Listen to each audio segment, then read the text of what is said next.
disagree with Ronnie a little bit. I don't think there was any youth and experience, youth and exuberance tonight. That was the big thing that was disappointing for me. Was the occasion too big for the young players? I don't know, or were they too tired? I don't know. But there was a few times Kadira, for example, who had been playing really well, and allowing players to go by him. You know, that's about, and a few times that happened with Germany, which you wouldn't expect. But they weren't doing it in the previous matches, and I thought it was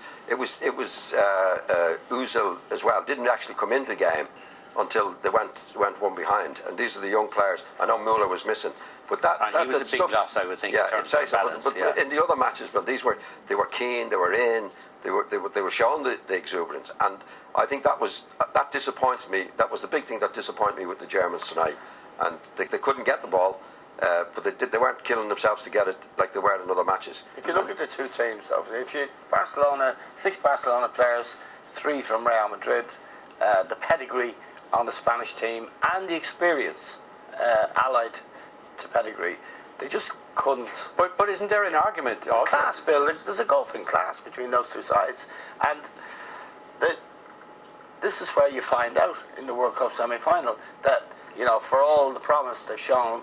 And they've impressed people with their ruthlessness when putting away poor opposition. It's also a sanitary lesson for English football that there is a team that buried them, being themselves buried by. Well, that's the question Spain. I was going to ask you, because it actually. Anticipated. And the other thing you can do, Bill, you can now safely write off the Germans. I'll tell you what I did, Bill. I think Spain made Germany look the way they made England look. Tonight. Yeah. But that was something that you anticipated in a way, wasn't it? Well, I was hoping, to be honest. You know, I mean, you never know what's going to happen. But I mean, we do know that the Spanish players can keep the ball and keep it exceptionally well. And I think what's happened is they didn't play as well as they did, but they were playing against teams that didn't allow them to play. In other words, I think if Germany had played Chile and Paraguay, they wouldn't have looked as good as they did against England and Argentina. Well, you made that point from the word go, that you thought they were flattered. You weren't 100% certain. But tonight, look back, they lost to Serbia and they struggled to beat Ghana. Now, Ghana opened them up repeatedly.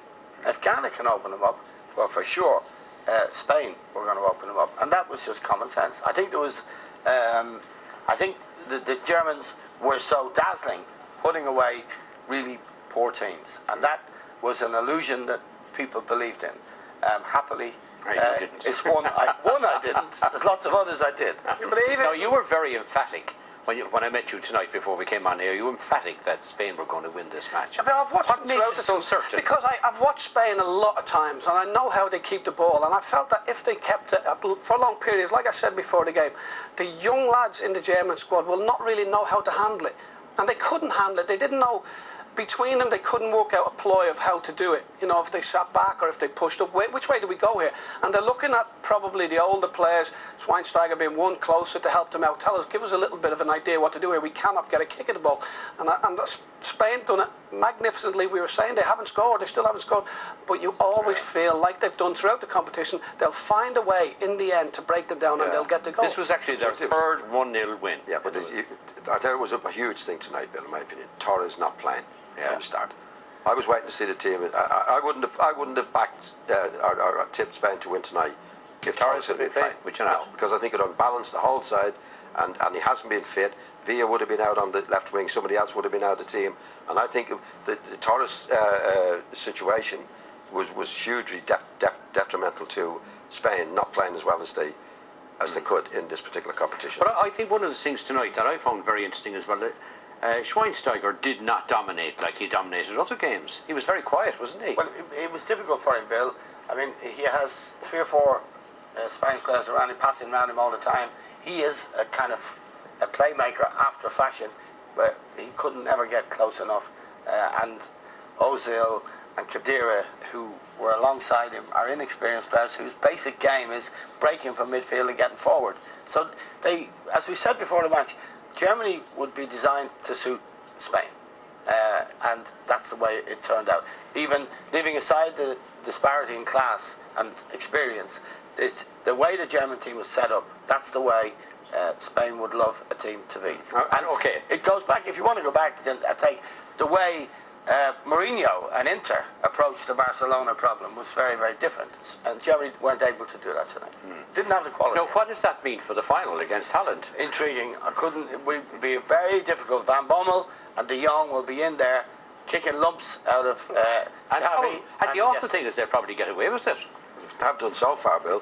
Well, you hope I think if you were playing tonight, and I haven't said it before, we all said it in a different fashion before the match, that I think Holland or the Netherlands will be much more difficult to beat than Germany. Much more difficult. Yeah, because they'll have players in the middle field like Van Bommel and De Jong who will really get stuck into them and won't allow them The kind of level of possession they had tonight, exactly. is it? Yeah. And what will happen to Spain in that circumstance? And they might lose. That's a gazillion question. They won't change, It would Bill. destabilise their game, though. Oh, no, wouldn't it won't be. They'll have to adapt to it in a different way. They'll have to be. What all the great teams do, Bill, is they have to adapt to the situation. In other words, there's no good say coming up against the Netherlands and say, well, they got stuck into us and we couldn't play our own game. You know, you don't get anything for that. But do they have the ability to adapt, though, John? Are they playing a certain kind of, I hate to use the expression, kind of formulaic type of game all the time? And will they adapt to it? Well, when you have the same players, you are inclined to play the same way, Bill. But you have to